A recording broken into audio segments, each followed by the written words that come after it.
నీ టైం బాగాలేదంటే చిన్నోడు మాణిక్యవేల్ రాయితో మాట్లాడు.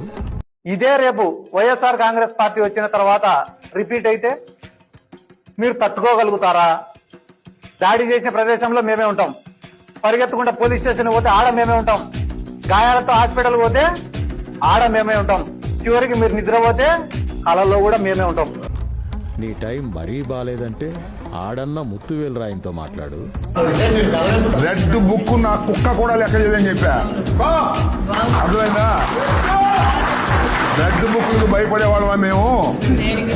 రాజశేఖర్ రెడ్డి వెంట నడిచిన వాళ్ళం, జగన్ కష్టకాలంలో ఉన్నప్పుడు ఆయన వెంట నడిచిన వాళ్ళం, దేన్నైనా ఎదిరించి నిలబడగలిగిన దమ్మున్న వాళ్ళం. మీ రెడ్ బుక్కులకి ఈ పిచ్చి బుక్కులకి భయపడేటటువంటి పిరికి బంధనం కాదని కూడా ఈ సందర్భంగా నేను చెప్పదలుచుకున్నా. నీ పుట్టిన టైమే బాగాలేదంటే ఆడన్న కార్తవరాయంతో మాట్లాడు. కానీ చంద్రబాబు నాయుడుకి ఈ సందర్భంగా ఒక్కటైతే నేను చెప్తాను, అయ్యా నువ్వు ఎన్ని తప్పుడు కేసులు పెట్టినా భయపడేది లేదు, ప్రజల తరపున మా పోరాటం ఆగేది లేదు. నీ ప్రభుత్వం కన్ను మూసుకుని కన్ను తెరిస్తే మహా అయితే ఇంకా 3 ఏళ్ళు ఉంటది, దాని తర్వాత మాత్రం వచ్చేది మేమే. నీవు పెట్టే కేసులకు నీతో పాటు నీకు ఆవులుగా మారిన అధికారులకు ఇద్దరికి వార్నింగ్ ఇస్తాం, వడ్డీతో సహా మీరంతా చెప్తాం.